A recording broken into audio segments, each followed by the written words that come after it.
Abu Kilabah adalah seorang sahabat Nabi yang dikenal selalu bersyukur. Nama lengkapnya, yaitu Abdullah bin Zaid al-Jarmi. Beliau termasuk seorang perawi yang banyak meriwayatkan hadits dari Anas bin Malik, mengutip dari buku Kearifan Islam karya Maulana Wahiduddin Han. Abu Kilabah berasal dari kota Basrah dan wafat di Syam pada tahun 104 Haji. Ia juga merupakan seorang yang masyhur sebagai ahli ibadah dan zuhud. Sosok Abu Kilabah memiliki kepribadian selalu bersyukur terhadap rahmat Allah dan selalu haus akan ilmu. Suatu hari, Abu Kilabah pernah ditanya, siapakah orang yang paling kaya? Kemudian ia menjawab, orang yang paling kaya adalah orang yang bersyukur atas apa yang diberikan Allah kepadanya. Lalu siapakah orang yang paling berilmu? Tanya seseorang itu lagi. Abu Kilabah menjawab, orang yang selalu meningkatkan pengetahuannya melalui pemberian. Itu kisah Abu Kilabah yang selalu bersyukur dan sabar dalam setiap keadaan. Kisah Abu Kilabah yang selalu bersyukur dikisahkan dalam buku Rahasia Dahsyat di Balik Kata Syukur karya Yana Adam, berdasarkan riwayat dari Abdullah bin Muhammad. Abdullah bin Muhammad pernah mengatakan, suatu hari, aku pernah berada di daerah perbatasan, wilayah Aris di negeri Mesir.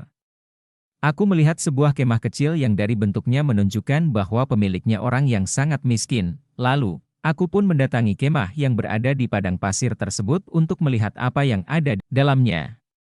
Aku melihat ada seorang laki-laki, tetapi bukan laki-laki biasa. Kondisi laki-laki itu sedang berbaring dengan tangan dan kakinya yang buntung, telinganya sulit mendengar, matanya buta, dan tidak ada yang tersisa selain lisannya yang berbicara. Dari lisannya, orang tersebut mengucapkan, "Ya Allah, berilah aku ilham untuk tetap mensyukuri nikmat yang telah Engkau anugerahkan kepadaku.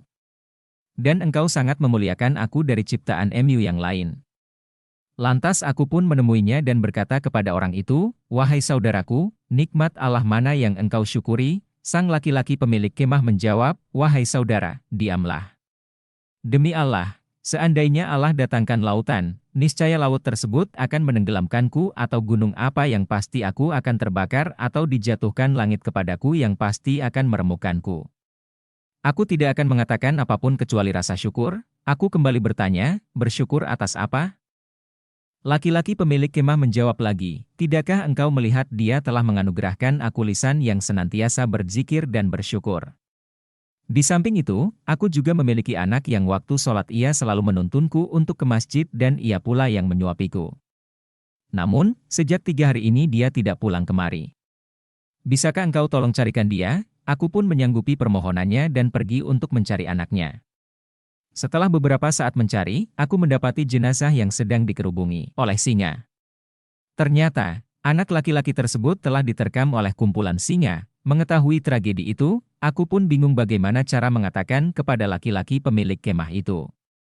Aku lalu kembali dan berkata kepadanya untuk menghiburnya, "Wahai saudaraku, sudahkah engkau mendengar kisah tentang Nabi Ayub?" Lelaki itu menjawab, "Iya, aku tahu kisahnya." Kemudian aku bertanya lagi, "Sesungguhnya Allah telah memberinya cobaan dalam urusan hartanya. Bagaimana keadaannya dalam menghadapi musibah itu?" Ia menjawab, "Ia menghadapinya dengan sabar."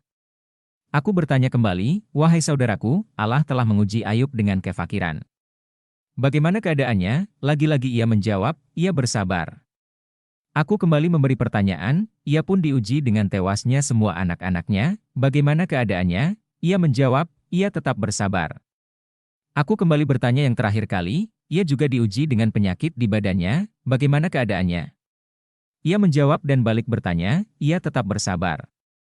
"Sekarang katakan padaku di mana anakku?" Lalu aku berkata, "Sesungguhnya putramu telah aku temukan di antara gundukan pasir dalam keadaan telah diterkam dan dimakan oleh binatang buas.